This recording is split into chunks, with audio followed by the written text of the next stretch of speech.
Assalamualaikum warahmatullahi wabarakatuh. Kali ini kita akan mengikuti mata kuliah konservasi tanah dan air dalam materi degradasi lahan dan faktor penyebabnya.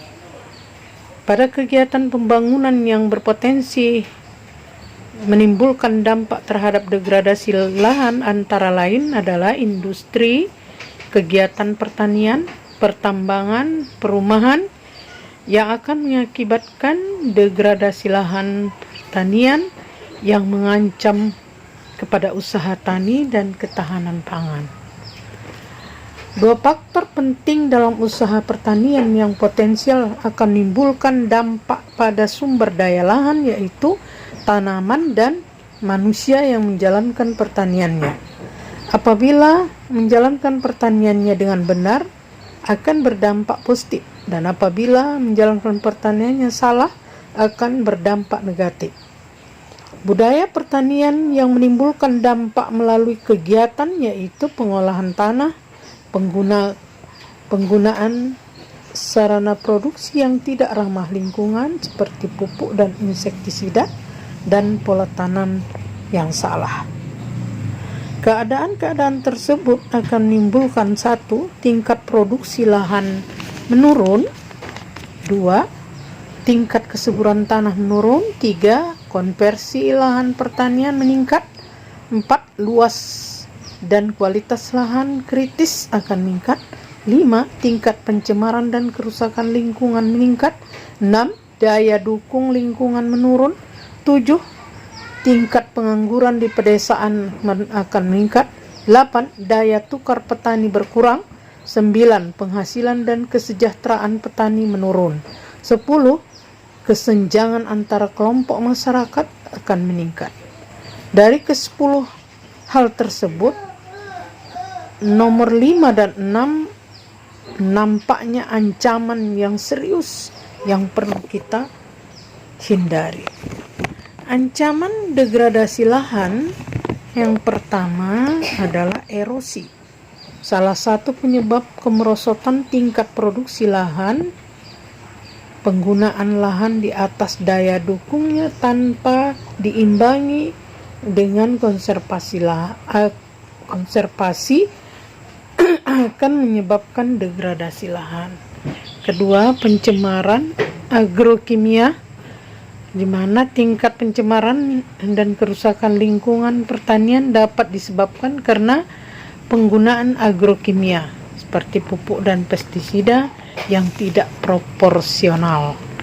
Dampak negatif dari penggunaan agrokimia yaitu pencemaran air, pencemaran tanah, pencemaran hasil pertanian, gangguan kesehatan petani, dan menurunnya keanekaragaman hayati. Penggunaan pestisida yang berlebihan menyebabkan ledakan hama dan penyakit, degradasi biota tanah. Penggunaan pupuk kimia dengan dosis tinggi menyebabkan kemerosotan kesuburan tanah, kemerosotan bahan organik. Ketiga, pencemaran industri. Adanya limbah cair, gas, dan padat yang asing bagi lingkungan pertanian, di mana dari limbah padat akan mengeluarkan logam-logam berat yang beracun. Keempat, pertambangan dan galian karbon. Dampak pertambangan dapat berupa rusaknya atau hilangnya lapisan tanah yang subur dan sisa ekstraksi yang akan berpengaruh pada reaksi tanah atau kemasaman tanah dan komposisi tanah, sehingga akan berpengaruh pada degradasi kesuburan tanah. Kelima, alih fungsi lahan. Penyebab terjadinya alih fungsi lahan pertanian menjadi fungsi lain yaitu rendahnya insentif petani dalam usaha taninya. Kemudian biaya perawatan semakin meningkat. Untuk itu perlu kita berusaha bagaimana melaksanakan pertanian berkelanjutan agar bisa mewarisi tanah yang bisa berproduksi terus-menerus sampai ke keturunan kita kelak. Pada konsep pertanian berkelanjutan harus menjalani kualitas lahan tetap produktif dengan upaya konservasi dan rehabilitasi terhadap degradasi.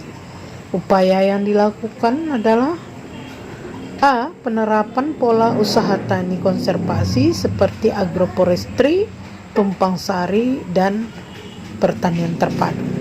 B. Penerapan pertanian organik ramah lingkungan. C. Penerapan pengendalian hama terpadu. Demikianlah kuliah kita hari ini. Wassalamualaikum warahmatullahi wabarakatuh.